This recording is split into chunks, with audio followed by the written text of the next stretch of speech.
చెప్పాలి త్వరగా. భక్తి అన్న వెంటనే దానికి అపోజిట్ పోవాలి.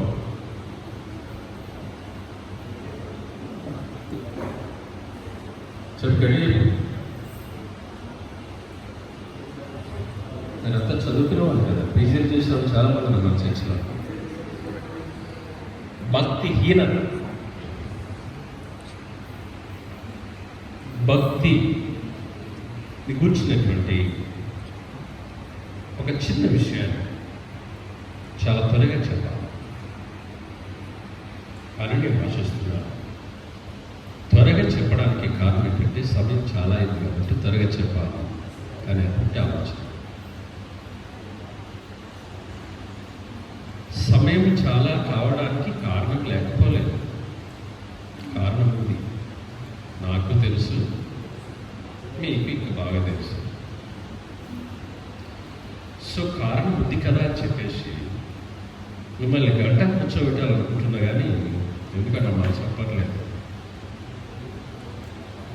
సో అందుకే నేను సాధ్యమైనంత త్వరగా ఈ విషయాన్ని మీకు ఆత్మదేవుని సహాయం చేత ఆయన చిత్తాన్ని బట్టి చెప్పగలిగినంత వరకు చెప్పాలని నేను ఆశిస్తూ ఉన్నాను. భక్తి అనేటువంటి మాట, భక్తి అన్న వెంటనే ఒకవేళ అందరికీ తెలిసినటువంటి విషయం, హిందువులైతే వారి వారి భక్తి సాంప్రదాయాలు వారు పట్టుకొని వెళ్తూ ఉంటారు. ముస్లింలు కూడా వారికి ఉండే భక్తి వారికి ఉంటుంది. సో క్రైస్తవుగా మనకు ఉండేటువంటి భక్తి కూడా మనకు ఉంది.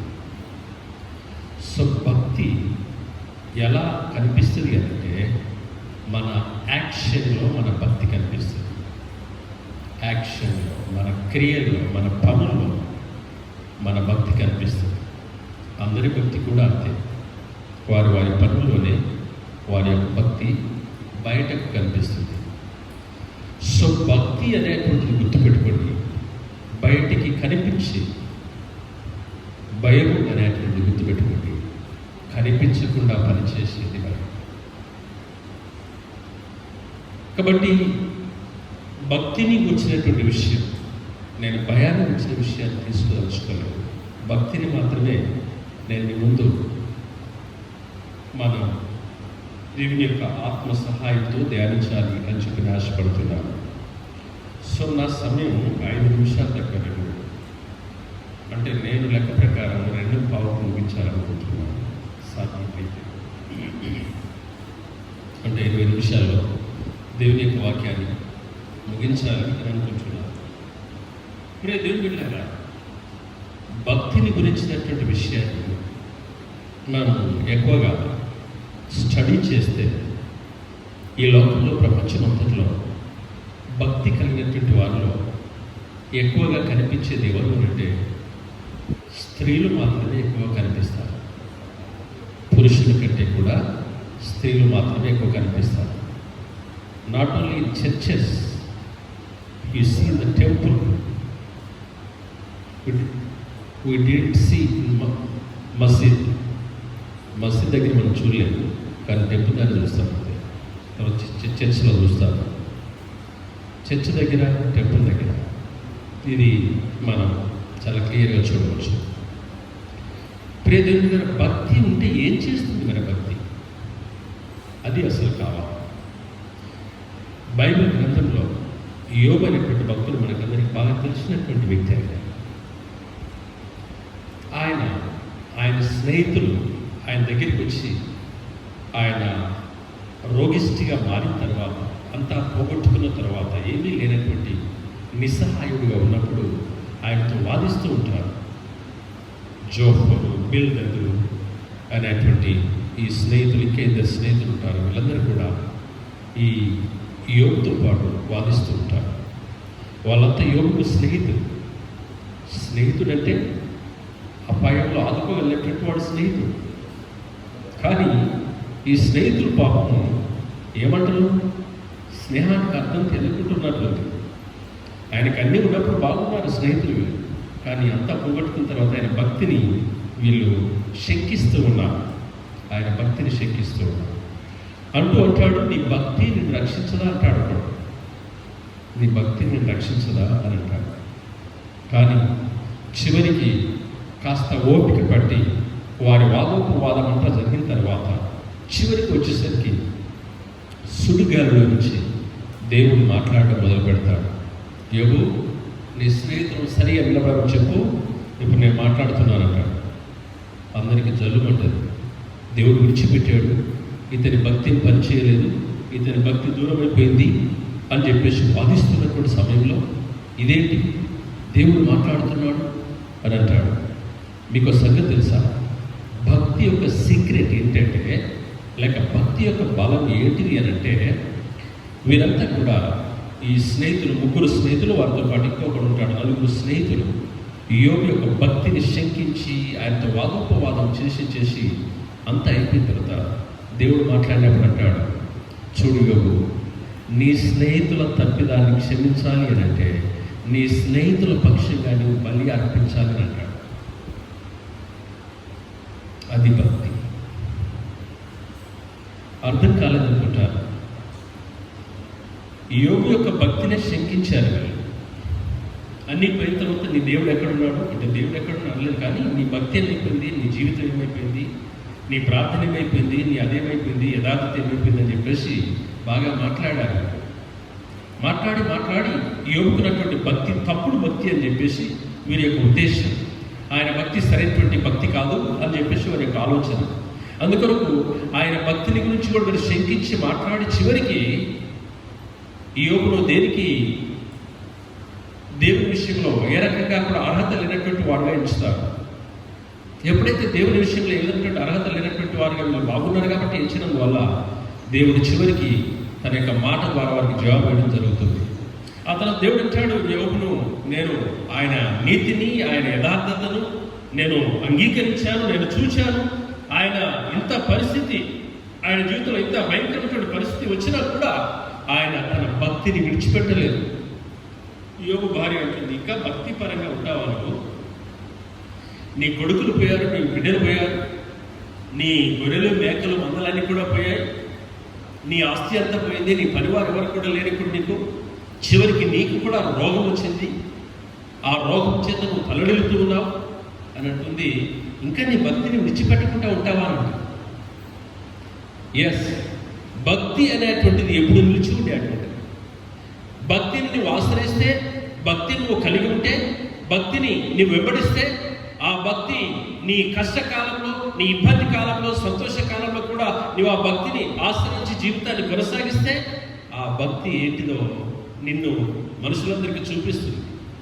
కాబట్టి ఈ యోబుతో మాట్లాడినటువంటి స్నేహితులందరూ కూడా ఆయన భక్తిని శంకించినటువంటి వారందరూ కూడా దేవుడు వారు వింటుండగా చెప్తే మాట్లాడినటువంటి మాట ఏంటంటే, నీ స్నేహితుల యొక్క పాపం పరిహరించబడాలి అని అంటే నీ స్నేహితుల కొరకు నీవే నా దగ్గర బలర్పించాలి అంటే తీసుకొచ్చి వాళ్ళ పాప పరిహారం కొరకు బలర్పిస్తే నిన్ను బట్టి వాళ్ళ పాపాన్ని క్షమిస్తాను అంటే ఒక యాజకునిగా నీవే చేయాలి వాళ్ళ పాప పరిహారం అంటాడు.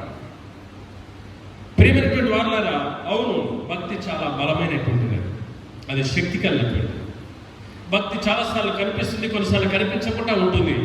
చాలా మంది రహస్యంగా దేవునికి ప్రార్థించేటువంటి భక్తులు లేకపోలేదు. చాలా మంది దేవునికి రహస్యంగా సీక్రెట్గా ప్రార్థించేటువంటి ప్రజలు చాలా మంది ఉన్నారు. రష్యా దేశంలో ఒక దినాన దినకర్ గారు ఒక కుటుంబంలో జరిగేటువంటి సంఘ ఆరాధనకి ఆయన పిలిచారంట. ఈ కుటుంబంలో జరిగేటువంటి సంఘ ఆరాధనకి ఆయన సిద్ధపడి ప్రార్థన పూర్వకంగా వెళ్ళాడు. వారు చాలా దినాలుగా సీక్రెట్గా లోపటి గదిలో ఉండి వారు ప్రార్థన చేస్తున్నారు. అలా కొన్ని సంవత్సరాలుగా వారి యొక్క ప్రార్థన సహవాసం జరుగుతుంది. ఎందుకు అలా చీకటిగా ఉండి ఆ అండర్ గ్రౌండ్ గదిలో వారు ప్రార్థన చేస్తారు అంటే, ఈ ప్రార్థన చేసేటువంటి ప్రజ ఇక్కడ ఉంది అని చెప్పి తెలిస్తే వారు గవర్నమెంట్ వారు వచ్చి, పోలీసు వారు వచ్చి తీసుకుని వెళ్ళి బహిరంగంగా వారిని కాల్ చేస్తారు. ఎందుకంటే వారు ప్రార్థన జరిగించుకోవాలంటే వాళ్ళకు పర్మిషన్ ఉండాలి. ఆ పర్మిషన్ ఉండాలంటే దానికి అన్ని ఆధారాలు ఉండాలి. ఆ ఆధారాలు ఉంటే ఆ పర్మిషన్ వస్తుంది. ఆ పర్మిషన్ ఉంటే వాళ్ళు ఆరాధించడానికి వీలవుతుంది. పర్మిషన్ లేనటువంటి వారు ఆరాధించుకోవడానికి వీల్లేదు. ప్రియమైనటువంటి వారులారా, అలాంటి పరిస్థితుల్లో దానికి ప్రభుత్వ పర్మిషన్ లేదు, ప్రభుత్వ అధికారం యొక్క ఏమీ లేదు. కానీ దేవుని యొక్క అధికారం ఉంది, దేవుని పర్మిషన్ ఉంది. అందుకే వారు కొన్ని కుటుంబాలు ఆ యొక్క గృహంలో చేరి వారు ప్రార్థన చేస్తూ ఉన్నారు. దినకర్ గారు అక్కడికి వెళ్ళారంట దేవుని యొక్క వాక్యాన్ని చెప్పడానికి. ఇలాగే ఆ నడిపించేటువంటి చిన్న నాయకుడు ఆడ కూర్చో ఉన్నాడు, కొంతమంది ప్రజలు అలా ఉన్నారు. వెంటనే ఆ దినకర్ గారు ఆ ద్వారం లోపలికి వచ్చి వెంటనే ఆయన అడుగుపెట్టి లోపలికి రాగానే ఈ యొక్క నడిపించే నాయకులు లేచి అయ్యా వందనాలు సెకండ్ ఇచ్చాడట. ఈయన చెయ్యి ఆయన తల్లిదండ్రులు కింద పడ్డాడు. మీరు అనుకునేది కాదు, మీలో కొంతమందికి అర్థం కాలేదు. ఈ నడిపించే నాయకుడు ఉన్నాడే, ఈ నడిపించే నాయకుడు చెయ్యి దినకర్ గారికి తగిలిందరా దినకర్ గారి కింద పడ్డారంట.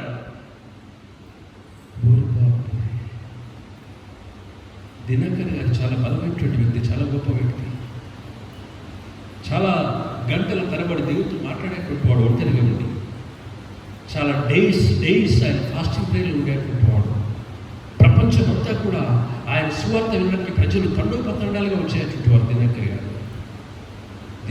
గారు పడ్డారట. అప్పుడు ఆయన అంటాడు, దినకర్ దేవుని శక్తి వారి మధ్యలో ఎంతగా ఉందో నేను అనుభవించానంటాడు. హల్లెలూయా. దేవుని శక్తి ఎంతగా వారి మధ్యలో ఉందో నేను అనుభవించాను అని అంటాడు దినకర్ గారు. అవును, వారికి పర్మిషన్ లేదు, కానీ వారి లోపల భక్తి ఉంది. వారి మీద ఏ అధికారం లేదు, వారు ఎవరికి అధికారం వారికి ఎవరు అధికారం ఇవ్వలేదు. అయినా వారి లోపల భక్తి ఉంది.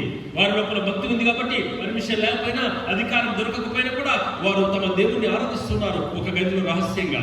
వారు దేవుణ్ణి సేవిస్తున్నారు ఒక గదిలో రహస్యంగా. వారు దేవుణ్ణి పూజిస్తున్నారు ఒక గదిలో రహస్యంగా. అలా పూజిస్తూ ఆరాధిస్తున్నటువంటి ప్రజల దగ్గరికి దేవుని సన్నిధి దిగి వచ్చింది. దేవుడు వారితో ఉంటున్నాడు, దేవుడు వారిని కాపాడుతున్నాడు, దేవుడు వారిని నడిపిస్తున్నాడు, దేవుడు వారి మధ్యలో ఉంటూ ఆయన ఆరాధింపబడుతూ ఉన్నాడు. ఆయన శక్తి ఆ ప్రజలందరి మధ్యలో చాలా బలంగా ఉంది. చాలా గొప్ప దైవజనుడు దినకర్ గారు. ఆయన వారితో దేవునికి వర్తమానం పంచుకోవడానికి వెళ్ళాడు, ఆహ్వానించబడి. ఎంత అద్భుతమైనటువంటి శక్తి, భక్తిలో ఉన్నటువంటి శక్తి. నేనంటాను, భక్తి శక్తి కలిగినటువంటిది, అది బలహీనమైనటువంటిది కాదు. భక్తి ఎప్పుడు కూడా, భక్తి ఎప్పుడైనా కూడా శక్తి కలిగినటువంటిది. భక్తిలో ఎప్పుడైనా బలం ఉంటుంది, గుర్తుపెట్టుకోనండి. భక్తిలో ఎప్పుడైనా దేవుని శక్తి దాగి ఉంటుంది. దాని లోపల ఆ భక్తి మనం కలిగి ఉండాలి.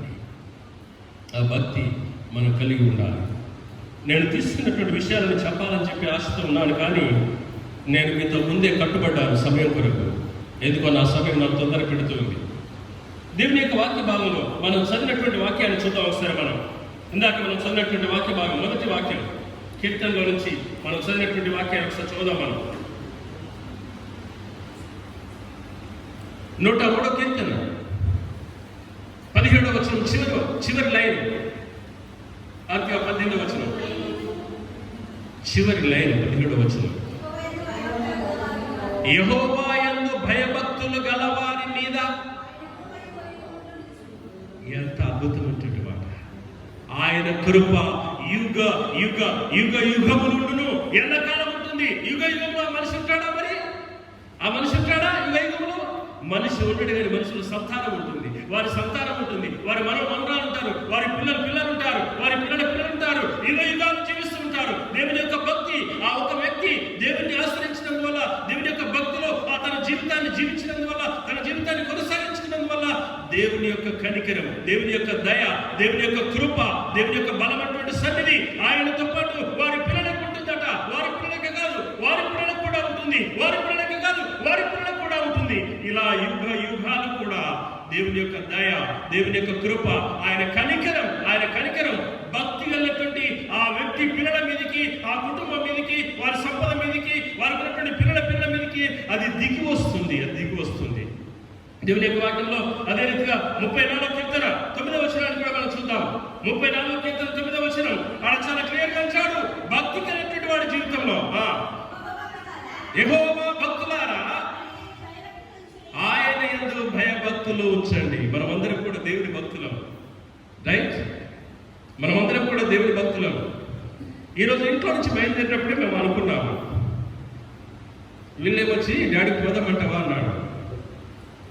పోవాలి కదా అన్నాను. నేను అన్నాను వెంటనే, మీరిద్దరు ఇంటికాడ ఉండండి, నువ్వు మమ్మీ, నేను వెళ్ళొస్తాను అన్నాను. వాళ్ళు కూడా రెడీ అయ్యారు. రెడీ అయిన తర్వాత బయలుదేరడానికి ముందు మాకు డౌట్. ఏం డౌట్? ఎందుకంటే నేను ఒక ప్రోగ్రామ్కి వెళ్ళాను. నేను హన్మకొండలో ప్రోగ్రాంకి వెళ్ళడానికి నేరు రోడ్ ఇడిచిపెట్టేసి ఇంకొక రోడ్లో వెళ్ళాల్సి వచ్చింది. ఎందుకు నేరు రోడ్ అంటే నేను హంటర్ రోడ్ నుంచి వెళ్ళాలి. కానీ నాకంటే ముందు వెళ్ళినటువంటి వాళ్ళందరూ ఫోన్ చేసి చెప్పారు, అయ్యా దయచేసి హంటర్ రోడ్లో రాకండి అన్నారు. ఎందుకు? నీళ్లు బాగా వచ్చాయి రోడ్డు మీదకి, బండ్లు పోవడం లేదు. కాబట్టి ఈ హంటర్ రోడ్డు మీద నుంచి రాకండి, బొందిబాబు భద్రకాల చెరువు వెనుక ఉండేటువంటి బొందిబాబు అంటారు దాన్ని, అది బాగా ఫ్లోకి ఉన్నది కాబట్టి అది కుదరదు అని అన్నారు. అందువల్ల నేను ఇంకొక రోడ్ ఎంచుకున్నాను. ఎలాగోనంటే ఇలా మన ఖమ్మం రోడ్కి వచ్చేసి ఫ్లైఓవర్ నుంచి ఆ రోడ్ నుంచి మళ్ళీ అట్లా తిరిగి ఉడుసుగుట్టక నుంచి వెళ్తే బాగుంటుందిలే అని చెప్పేసి నేను ఆ రోడ్ ఎంచుకొని వచ్చాను. ఫ్లైఓవర్ దిగాను, ఆడిపోయిన తర్వాత అక్కడ పనులు ఆగిపోయింది. కారణం ఏంటంటే ఈ కోట వాటర్ అంతా కూడా అడిపోతుంది. ఆడ సెంటర్ కట్టిన రోడ్డు సెంటర్ కట్టినట్టు ఏంటది డివైడర్ కూల్చేశారు, వరద పోతుంది, బండ్లు ఒక్కొక్కటి మరిగిపోతున్నాయి. సరే మంచిది లేకపోతున్నాయి అని చెప్పేసి వచ్చేసారు. ఆ నుంచి మళ్ళీ ఇదంతా తిరిగి అక్కడికి వెళ్ళాడు. అక్కడ ఆ ఫ్లైఓవర్ రైల్వే ఫ్లైఓవర్ దిగి మళ్ళీ వచ్చేసరికి అక్కడ మొత్తం బండ్లు అయిపోయాయి. ఏం చేయాలి, పోయేటట్లేదు, టైం అవుతుంది అని చెప్పేసి నేను చూస్తున్నా. బండి మాత్రం పెద్దదే కారు కాబట్టి పోవడానికి ఏం కాదు అని అనుకుంటున్నాను నేను. కానీ నాకంటే ముందు ఎవరైనా పోవాలి కదా, నేను పోయి మధ్యలాగితే ఎట్లా అని అనుకుంటున్నాను నేను. నాకంటే నా బండి కంటే పెద్ద బండి ఇంకోటి వచ్చింది, ఆ బండి ముందు పోయింది. ఆ తర్వాత అక్కడ పోలీస్ ఇన్స్పెక్టర్, మీరు ఎక్సలేటర్ డౌన్ చేయవద్దు, ఎక్సలేటర్ తొక్కే ఉంచండి, ఎక్సలేటర్ డౌన్ చేస్తే ఏం భయపడద్దు, చాలామంది భయపడి ఆగిపోతున్నారు, ఏం కలిగిపోతుంది అని చెప్పాడు. నేను సరే కొంచెం ఫస్ట్ గేర్లో పెట్టుకొని చాలా దూరం చాలా దూరం, మనం బాగా దూరం పోవాలి నీళ్ళు, అంత దూరం నీళ్ళు చాలా భయంకరంగా ఉన్నాయి. ఆ నీళ్ళల్లో ఆ బండి వెళ్ళిపోతుంది, దాని వెంట కొంత దూరంగా నేను కూడా ఫాలో అయ్యాను, నేను ఈజీగా వెళ్ళగలిగాను. ప్రేమటువంటి దేవుని బిడ్డలారా, మన జీవితంలో మనం చాలాసార్లు మన భక్తిని గురించినటువంటి జీవితాన్ని ఇతరులను చూసి మన భక్తిని సడలింపు చేసుకుంటాం. మన భక్తిని మనం అశ్రద్ధ చేస్తూ ఉంటాం, మన భక్తిని మనం పట్టించుకోకుండా ఉంటాం, మన భక్తిలో మనం నిలబడకుండా పోతూ ఉంటాం, మన భక్తిలో మనం నడవలేకుండా ఆగిపోతూ ఉంటాం, మన భక్తిలో మనం స్థిరంగా ఉండలేకపోతూ ఉంటాం. కానీ భక్తి కలిగినటువంటి వాడి జీవితం చాలా ప్రత్యేకమైనటువంటిది, అది ప్రాముఖ్యమైనటువంటిది. ఎందుకనంటే దేవుడు భక్తి కలిగినటువంటి వారితో పాటు ఉంటాడు. దేవుడు దానియేలు, షడ్రక్, మెషక్, అబేద్నెగో ముగ్గురు కూడా వారు ఇదిగో మీరు ఈ బొమ్మను మొక్కకపోతే మిమ్మల్ని అగ్నిగుండంలో పడవేస్తానన్నాడు. మేము మొక్కమని చెప్పారు. అందుకు రాజు కోపం వచ్చేసింది. మరి అగ్నిగుండం ఎంత పడుతుందో అంత ఏడంతలు పెంచండి రమ్మంట అని చెప్పాడు. ఆ సైనికులందరూ కూడా పనివారంతా దాంట్లో ఇంకా ఎక్కువ కట్టలేసేసి ఆ అగ్నిగుండాన్ని ఏడంతలుగా పెంచారు. చూడండి, ఇప్పుడైనా చెప్పండి అంటే అప్పుడు అంటున్నారు వాళ్ళు, ఇందులో పడి చావాలైనా చేస్తాం కానీ నువ్వు చేసిన బొమ్మకు మొక్కము రాజా, మా దేవుడు ఇందులో నుంచి మమ్మల్ని తప్పించి రక్షించేటువంటి సమర్థుడు. దేవునికి స్తోత్రం కలుగునుగా. అది భక్తి. ఒక్కొక్కరు 4-6 పట్టుకున్నారు, మనుషులు లేపి ఆ దూరంగా ఉండి విసిరేయాలి కాబట్టి కొంచెం దూరంగా ఉండి అందులో పడేటట్టుగా విసిరేశాడు. అందులో పడేటట్టుగా విసిరేస్తే ఆ అంత వేడికి వీళ్ళ వస్త్రాలు కాలిపోయాయి, వీళ్ళు కాలిపోయారు, కింద పడ్డారు. కానీ ఆ మంటల్లో పడ్డటువంటి వ్యక్తి ఆ మంటల్లో తిరుగుతూ ఉన్నాడు, నడుస్తూ. ముగ్గురిని పడేసిన తర్వాత రాజు కళ్ళు మొత్తం కింద మీద అయిపోయాయి. ఎంతమంది వేశారు? 3 వేశారు రాజా, 4 పడుతున్నారు ఎందుకు అగ్నిగుండంలో? భక్తి కలిగినటువంటి వారి దేవుడు వారితో కూడా ఉన్నాడు. అక్కడ వారు పడకముందే అక్కడ ఉన్నాడు దేవుడు. దేవునికి స్తోత్రం కలుగును గాక. ప్రియ దేవుని బిడ్డలారా, ఈ ప్రత్యేకమైనటువంటి సమయంలో మన భక్తి మన జీవితంలో చేస్తున్నటువంటి పని ఏంటంటే మనకు కొరత లేకుండా చేస్తుందంట. 34:9 వచనంలో మనుషులను ఆయన యందు భయభక్తులు ఉంచువానికి ఏమీ కొదవలేదు. అందుకే ముందన్నాడు, యెహోవా యందు భక్తి గలవారులారా మీరు దేవుని యందు భయభక్తులు ఉంచండి అని అంటున్నాడు. చాలా మంది భక్తిని తీసేసుకుంటారు, విడిచిపెట్టుకుంటారు, పోగొట్టుకుంటారు మధ్యలో. అందుకొరకు భక్తి కలిగిన ప్రజలారా మీరు మీ భక్తిని పోగొట్టుకోకండి, దేవుని యందు మీ భక్తిని అట్లాగే నిలిచి ఉంచండి. పర్వాలేదు, మీకు కష్టం వచ్చిన అలాగే ఉండండి, మీకు బాధ కలిగిన అలాగే ఉండండి, మీకు కలిమి వచ్చిన అలాగే ఉండండి, మీకు సంపద వచ్చిన అలాగే ఉండండి, మీకు ఏమి రాకపోయినా అలాగే ఉండండి, మీకు కష్టం వచ్చినప్పుడు అలాగే ఉండండి, మీకు దీవెన దొరకకపోయినా కూడా మీ భక్తిని విడిచిపెట్టకండి. అందుకే అన్నాడు, దేవుని యందు భక్తి ఉంటాడు అన్నారా, మీరు దేవుని యందు భయభక్తులు ఉంచండి. ఆ తర్వాత ఆయన యందు భయభక్తులు ఉంచు వారికి ఏమీ పొదవలేదు, ఏమీ పొదవలేదు. Praise the lord. Hallelujah, hallelujah, hallelujah, hallelujah, hallelujah, hallelujah. భక్తి ఏం చేస్తుంది? చిన్న విషయాన్ని నేను చెప్పి ముగిస్తాను. ఇందాక మనం చదివినటువంటి వాక్య భాగంలో ఇద్దరు స్త్రీలు ఉన్నారండి. మనం చదివినటువంటి వాక్య భాగంలో ఇద్దరు స్త్రీలు మనకు కనిపిస్తారు. ఒకసారి మీరు ఆ బైబిల్ గ్రంథాన్ని తెరవండి. తెరిచిన తర్వాత ఒక చిన్న ఆ సంబంధాన్ని నేను మీకు చూపించేసి ముగించేస్తాను. రాజులు 2వ గ్రంథం 4వ అధ్యాయం, రాజులు 2వ గ్రంథం 4వ అధ్యాయంలో ఇక్కడ ఇద్దరు స్త్రీలు కనిపిస్తున్నారు. మొదటి స్త్రీ ఎవరు అంటే, ఈమె దేవుని ప్రవక్త దగ్గర శిష్యులు కొంతమంది ట్రైనింగ్ పొందుతూ ఉన్నారు. ఆ శిష్యుల్లో ఒకరి భార్య. దేవుని యొక్క ప్రవక్తలు ఉన్నారు, ప్రవక్తల దగ్గర శిష్యులు ఉన్నారు. ఆ శిష్యులలో ఒక శిష్యుని భార్య ఏమైంది ఉన్నటువంటి ఏమైపోయిందంటే, పాపము ఆ యొక్క శిష్యుడు, ప్రవక్త యొక్క శిష్యుడు అప్పు చేసి చనిపోయాడు. అప్పు చేసి, పాపం అప్పు చేయొద్దు కానీ చేశాడు, తప్పదు. పరిస్థితులు, సమయం, పరిస్థితులను బట్టి తప్పదు. చేయడం తప్పేం కాదు. కానీ ఒక సీక్రెట్ చెప్తాను బైబిల్లో, భక్తిహీనత గురించినటువంటి విషయం. భక్తి వచ్చింది భక్తిహీనత గురించి చెప్పినటువంటి విషయం. నేను తర్వాత కొన్ని కొటేషన్ చాలా స్పీడ్ చెప్పేస్తాను, రాసుకోండి. తర్వాత మీరు ఇంటికి చదవండి. చదవడానికి కుదరదు కానీ భక్తిహీనత ఏం చేస్తానటువంటి విషయాలు రాసినాయి అక్కడ. మీకు సంగతి తెలుసా? అప్పు చేయాలి కానీ భక్తి గలవాడేమో అప్పు తీర్చున్నాడ, భక్తిహీనుడే అప్పు తీర్చున్నాడ. బైబిల్లో ఉంది. ఉన్నారా ఇక్కడ అందరూ? ఎస్. భక్తి గలవాడేమో అప్పు తీర్చాడట, భక్తిహీనుడేమో అప్పు తీర్చడాట. బైబిల్లో ఉంది. ప్రియజనులారా, ఇక్కడ ఈ శిష్యుడు భక్తి కలిగినటువంటి వాడే అప్పు చేశాడు పాపం. కానీ తీర్చేలోపు చనిపోయాడు. తీర్చే ఏర్పడి సమయం చనిపోయేలోపు రాలేదు ఆయనకి.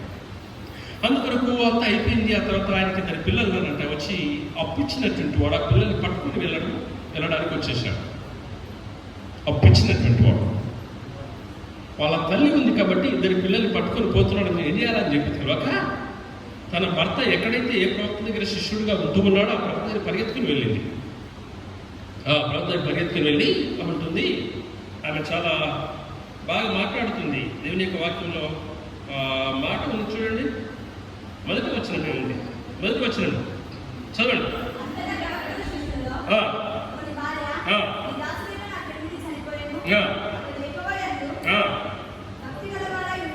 అబ్బా, ఎంత మంచి మాట.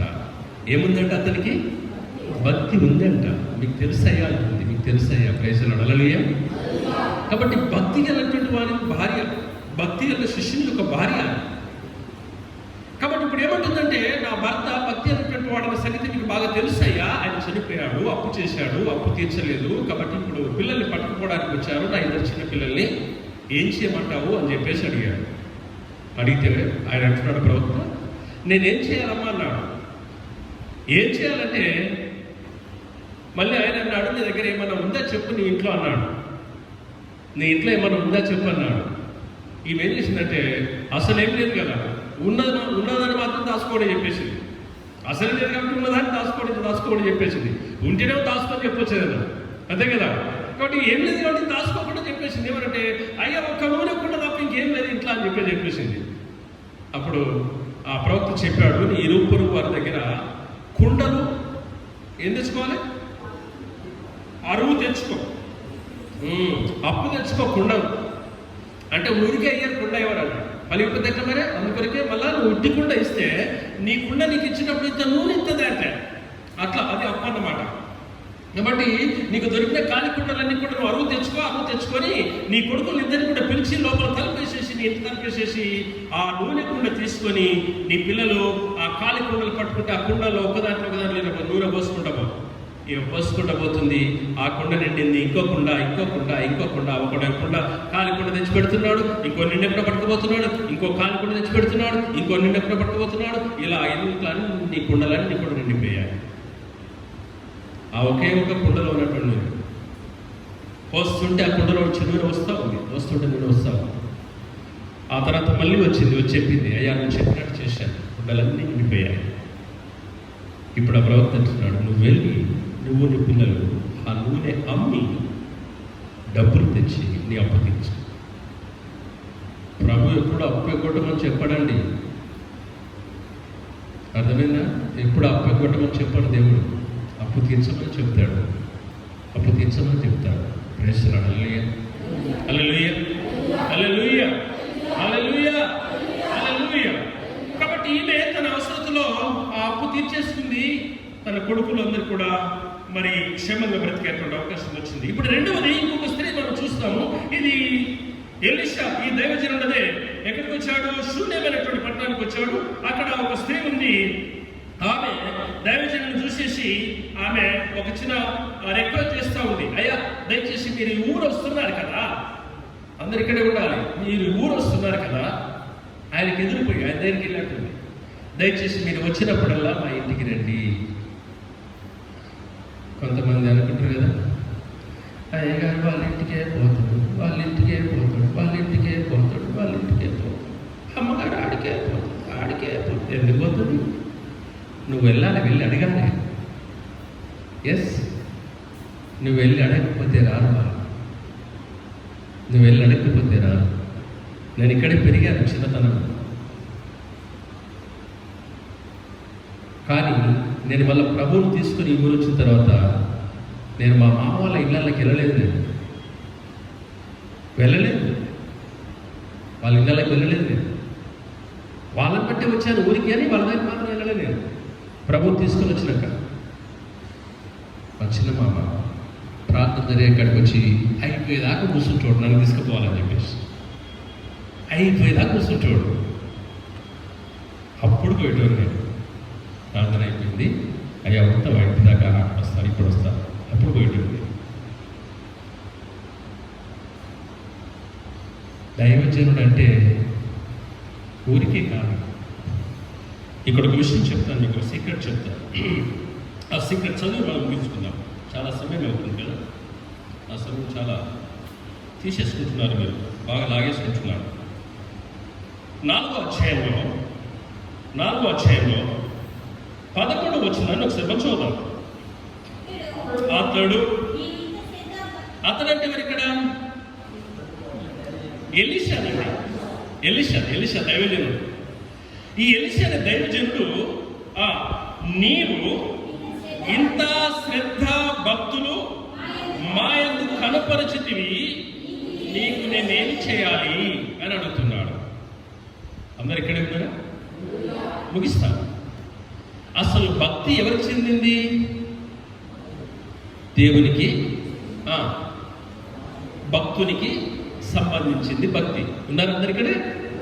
దేవునికి స్తోత్రం. చెప్పండి, అట్లా ఉంటే అట్లా మంచిగా చెప్పాలి. పాపం రాత్రంతా నీళ్ళాలు కూడా ప్రకాశ్ అలవే అని గట్టి చెప్తాడు, నిద్రపోతలేడు. మీరే పాపం ఇంట్లోనే ఉన్నారు, ఆయన చెప్తలేదు. మీరు ప్రైజ్ ది లార్డ్. హల్లెలూయా. ఈ సీక్రెట్ కూడా ఎట్లా చెప్తాను అనుకుంటారా? తెలిసే అప్పుడప్పుడు అట్లా అవి వాటంతటా అవే తెలుస్తాయి. ఓకే, ఈ భక్తి అనేటువంటిది దేవునికి, భక్తుడికి లేక భక్తురాలికి మధ్య ఉండేటువంటి బంధం భక్తి అనేటువంటి, గుర్తుపెట్టుకున్నాడు. కానీ ఇక్కడ భక్తి మరింకొక దారిలో కనిపిస్తుంది మనకు. భక్తి అనేటువంటిది మరింకొక దారిలో కనిపిస్తుంది.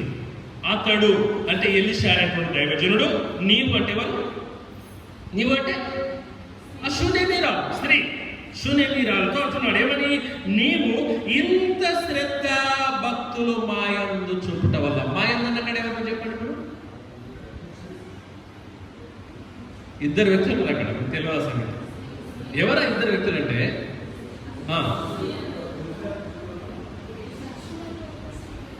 ట్రై చేయండి, పర్లేదు. స్త్రీ దైవజనుడు అంటాడు, మా యందు చూపుతున్న భక్తి శ్రద్ధ అంటున్నాడు. Very good. ఎలీషా శిష్యుడు కూడా ఎలీషాతో ఉన్నాడు, గెహాజీ అనేటువంటి మనుషుడు. కాబట్టి ఎప్పుడు ఎలీషా వెళ్ళినా గెహాజీ వెంట వచ్చేటువంటి వాడు. గెహాజీ ఎలీషాకు తోడుగా వెళ్ళేటువంటి వాడు. ఎలీషా యొక్క గాడిదను గెహాజీ చూసుకునేటువంటి వాడు. ఎలీషా యొక్క గాడిదకు కాపలదారిగా ఉండేటువంటి వాడు. ఎలీషా చెప్పుదల చేసేటువంటి వాడు గెహాజీ అనేటువంటి ఎలీషా యొక్క శిష్యుడు. కాబట్టి ఎలీషా మాట్లాడుతుంటున్నాడు మా యందు అన్నాడు. ఇక్కడ జాగ్రత్త గుర్తుపెట్టుకోండి దయచేసి. భక్తి అనేటువంటిది భక్తులు దేవునికి చూపించారు, కానీ ఇక్కడ ఇంకొక వరం కనిపిస్తుంది. భక్తి కలిగిన వ్యక్తి ఎప్పుడైనా గుర్తుపెట్టుకోండి, ఆ భక్తి దైవజనుడికి కూడా కలిగి ఉంటారట. దైవజనుడి పట్ల కూడా కలిగి ఉంటారట భక్తి. Hallelujah. This is the secret of the భక్తి. అందుకే ఎలీషా అంటున్నటువంటి మాట, అమ్మ నీవు మా పట్ల భక్తి శ్రద్ధలు చూపించావు, ఇంతగా భక్తి శ్రద్ధలు చూపించావు. భక్తి చూపించాల్సిన దేవుని కదా. అంటే గుర్తుపెట్టుకోనండి, దేవుని ప్రతినిధి నీకు ఎదురు పడ్డాడు అంటే నీ లోపల ఏం కనపడాలి? భక్తి కనపడాలి, బయటికి రావాలి. అది సంగతి. హల్లెలూయా, హల్లెలూయా, హల్లెలూయా. ఎందుకు ఈమె చేసిన పని ఏంటి? ఆమె భర్తతో చెప్పింది. అంటే దాని అర్థం ఏంటంటే ఈ ఒక్కతే ప్రార్థనకు వెళ్ళేటువంటి భర్త గుడిపోయేటువంటి వాడు కాదని దాని లెక్క ప్రకారం కావడం కదా. మీరు ఇంటికి వెళ్ళి చదువుతా అర్థమవుతుంది. ఈమె ఏం చేస్తుందంటే ఆయన ఇంటికి వచ్చిపోతున్నాడు. వచ్చినప్పుడు ఆ ఊరికి వచ్చినప్పుడు నేను రిక్వెస్ట్ చేసింది కదా, అయ్యా దయచేసి ఈ ఊరు వచ్చినప్పుడు మా ఇంటికి రావాలి తప్పకుండా మీరు అని చెప్పింది. అంటే సరే అమ్మా, ఈ ఇంటికి వచ్చినప్పుడు ఈ ఊరికి వచ్చినప్పుడు మీ ఇంటికి వస్తాను అంటున్నాడు. వచ్చినప్పుడు వాళ్ళ ఇంటికి వచ్చి పోతున్నాడు, ఇంటికాడ భోజనం చేసిపోతున్నారు, అయిపోతుంది. కాబట్టి వాళ్ళ భర్త అంటే ఆమెమో ప్రార్థనకు వెళ్ళేటువంటిది, ఈయన ప్రార్థనకు వెళ్ళేటువంటి కాదు భర్త. అర్థమైందా? కొంతమంది ఉంటారు కానీ అయ్యో మా ఆయన గిట్టదయ్యా, మా ఆమె గిట్టదయ్యా అని అంటే మాట్లాడుతూ ఉంటారు. నిజమే కదా. కానీ భక్తి ఆయన్ని కూడా నోరు మూపిస్తుంది. ఆవిడని కూడా నోరు మూపిస్తుంది. నీలో భక్తి మూపించింది. ఇక్కడ మూపించింది. ఒకరోజు ఆ భర్త గారితో మాట్లాడుతుంది. ఏమని మాట్లాడుతుంది? ఏమండి, మన ఇంటికి వచ్చిపోతున్నాడు కదా ఒక దైవజనుడు, ఆయన గురించి ఏమంటుంది? ఆయన భక్తి గల దైవజనుడు అని నేను ఎరుగుదును. Praise the lord. భక్తి దేవుని దగ్గర నుంచి వచ్చేటువంటి భక్తి, దేవుని యొక్క పని చేసేటువంటి భక్తుల్లో ఉంది భక్తి, దేవుని ఆరాధించేటువంటి భక్తుల్లో కూడా ఉంది భక్తి. రైట్.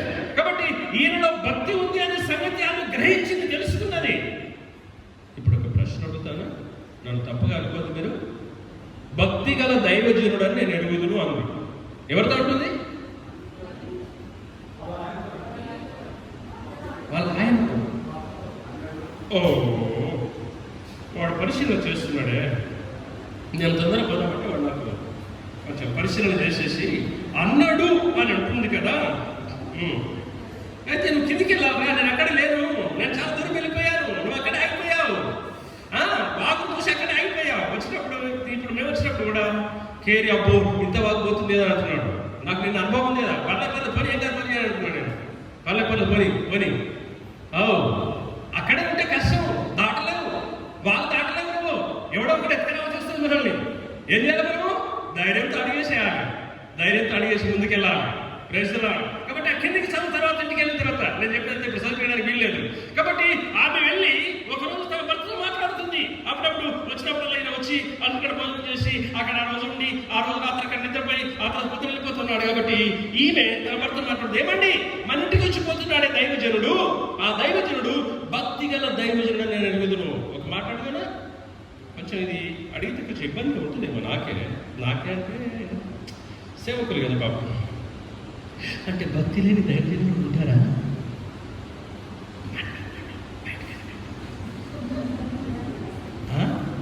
భక్తి లేని దైవజనుడు కూడా ఉంటారా? మరి చెప్పరేంటే బాబు, ఎక్కడ చూడగలుగుతున్నాను మీరు? అసలు చూస్తే కదా మీకు తెలిసేది. చూడలే మీరు బాబు, ఇంకా ఎదగలేదు, అంత దూరం రాలేదు. కాబట్టి ఈమెంటుంది, అవును భక్తుల ధైర్యం నిజమే, మరి ఎందుకు, ఏ విషయం ఏం చేద్దామంటావు అని చెప్పేసి అడుగుతున్నాడు భర్త.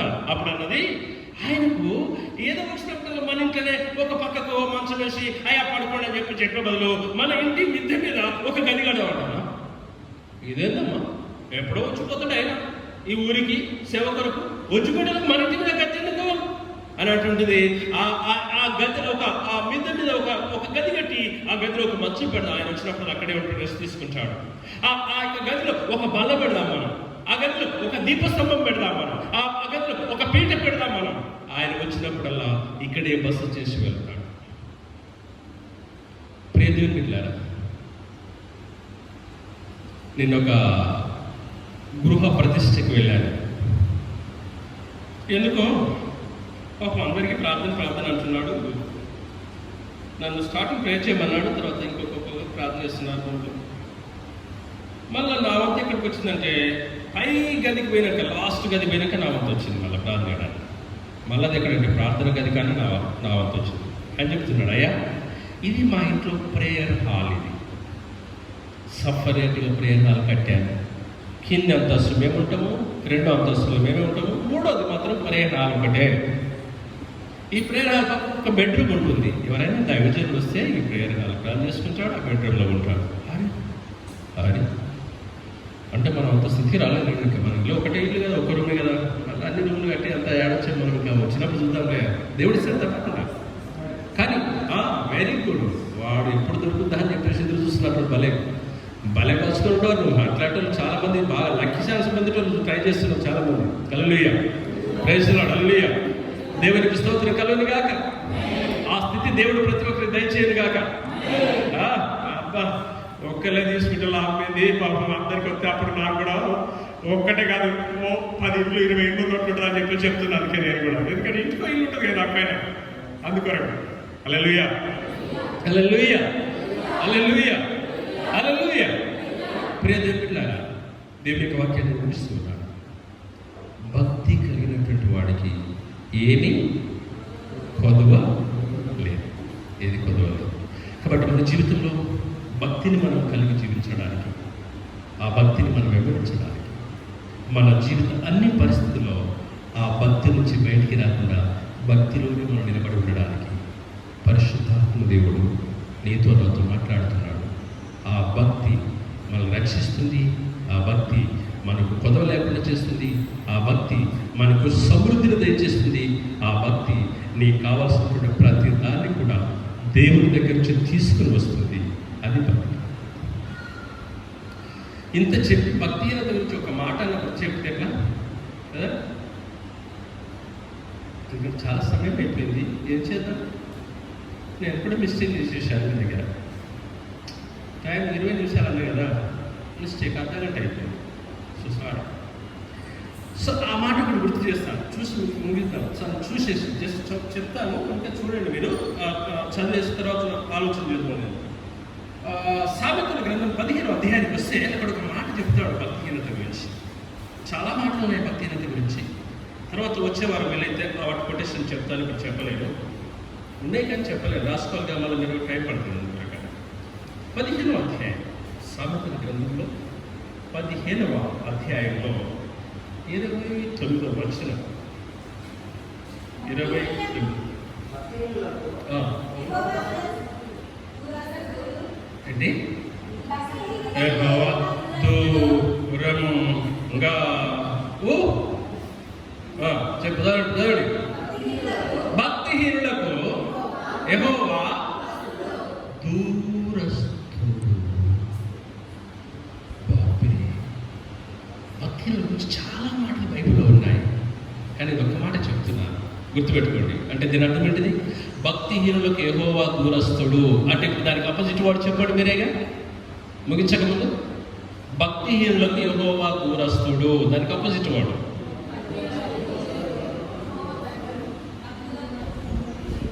అరే చెప్పండి, పర్లేదు. మంచి చెప్పరా, చదువు లేకుండా సకాలు చెప్తున్నాము.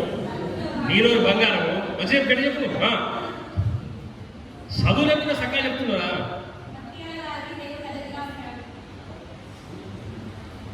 భక్తి గల వారికి దేవుడు సమీపంగా ఉంటాడట. అంటే వీళ్ళు పిలిస్తే వెంటనే లేస్తాడు. హల్లెలూయా, హల్లెలూయా, హల్లెలూయా, హల్లెలూయా. భక్తిహీనుడికి దేవుడు దూరంగా ఉంటాడట. అదే భక్తి గల వారికి అయితే దేవుడు దగ్గరగా ఉంటాడు. దేవుడు దగ్గరగా ఉంటాడు, సమీపంగా. ప్రార్థన చేసుకున్నాం. దేవుడు నీకు సమీపంగా ఉండాలని కోరితే